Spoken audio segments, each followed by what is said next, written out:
Bonjour les amis. Aujourd'hui, nous allons parler de faits uniques et étranges. Alors, s'il vous plaît, restez connectés et regardez jusqu'à la fin. Saviez-vous qu'une girafe est 30 fois plus susceptible d'être frappée par la foudre qu'un humain? C'est parce qu'ils sont si grands, comme un paratonnerre vivant. Même si cela semble effrayant, il n'y a pas eu beaucoup de grèves signalées, seulement 5 girafes entre 1996 et 2010. C'est parce qu'il n'y a pas beaucoup de girafes, juste environ 140 000. Alors la prochaine fois que vous verrez une girafe, espérez que ce soit une journée ensoleillée. Les empreintes digitales des jumeaux sont toujours différentes. Même si les jumeaux identiques sont pratiquement des copies l'un de l'autre, leurs empreintes digitales sont comme des flocons de neige, totalement uniques en leur genre. Pourquoi? Tout se passe avant même qu'ils ne naissent. De minuscules bosses et crêtes sur leurs doigts se développent de manière unique en raison de facteurs tels que la longueur de leurs cordons ombilicaux, la façon dont ils sont rentrés dans l'utérus et même la vitesse à laquelle leurs doigts poussent. Ces petites différences créent des motifs d'empreintes digitales totalement différents, comme par magie. Notre cerveau mange ses propres cellules. Imaginez que votre cerveau est une ville géante avec des rues animées, voies neuronales, et des bâtiments importants, ou neurones. Pour que tout se passe bien, la ville dispose de minuscules camions de recyclage, ou cellules phagocytaires, qui se déplacent pour ramasser les ordures, ou cellules mortes.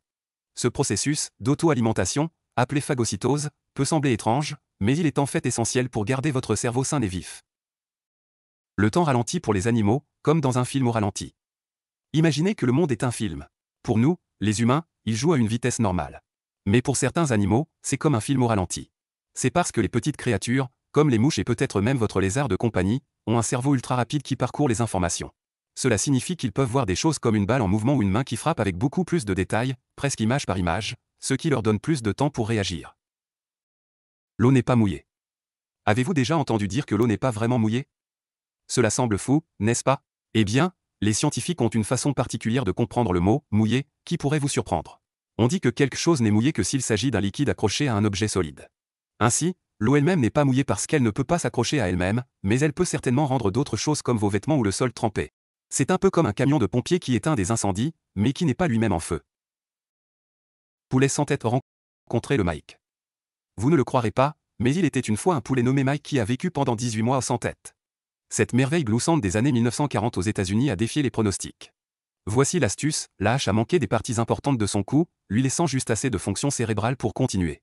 Mike est devenu une sensation nationale, une merveille sans tête et gloussante. Une cravate serrée peut couper la circulation sanguine.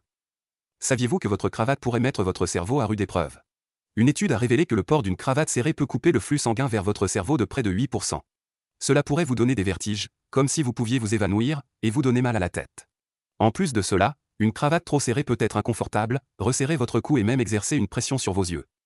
Alors desserrez un peu votre cravate. La peur des mots super longs.